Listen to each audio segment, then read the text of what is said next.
I agree that, what made the original Iron Man, the origin story, work so well is that it was plausible. And then we had a bunch of fun doing the second one. And this time I feel like, again, speaking of alternate realities, there's a way that that Tony can interact with the Avengers, because he's already had hints that this Nick Fury guy is clearly stringing him along. And so he's in the dark about it, so it shouldn't be that big a surprise. At the same time, I think it's kind of through Tony's eyes that you have to see and buy into some of these bigger ideas now, I think he's curious, and it's hard for him to ingest what's going on, so he wants to go see it firsthand, but he's still himself. Probably in storytelling, John Campbell mode, he's searching. With Rhodey, he realized he's not an island, and so there was a kind of a partnership, outside of his with Pepper, and I think this time it's about that group mind and that, we is better than I. He's a tough guy, and he has generalship, which is what this required, You think of like Joe Johnston on Cap. It was like, I bet that guy really said, look, we're mashing up genres and I'm going to really marshal this thing through.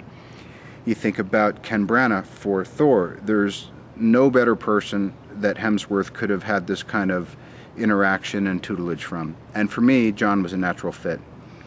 So again, I think, aside from casting, the thing that Marvel does best is they pick the right directors for their projects. And it's always an exciting announcement, but it also always has that extra thing of, oh, you know what? I wouldn't have necessarily thought that, but retrospectively, it makes perfect sense.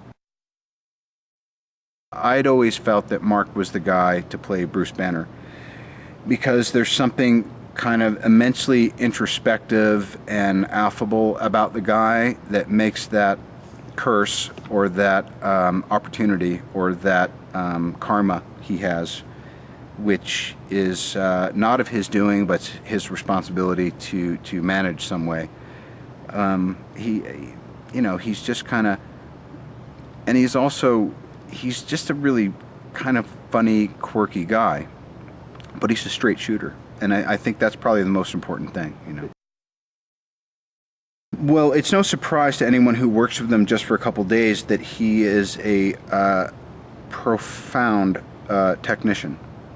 And so honestly, I think you'd probably have to go back a generation from that and probably look at, he's got, some of the same operators and other people that work with Spielberg or work with people of that genre. And, even the Buffy series and his other films have always been visually really kind of their own thing. So, but I think what he's doing is he's drawing on everything he needs to draw on to make it his own.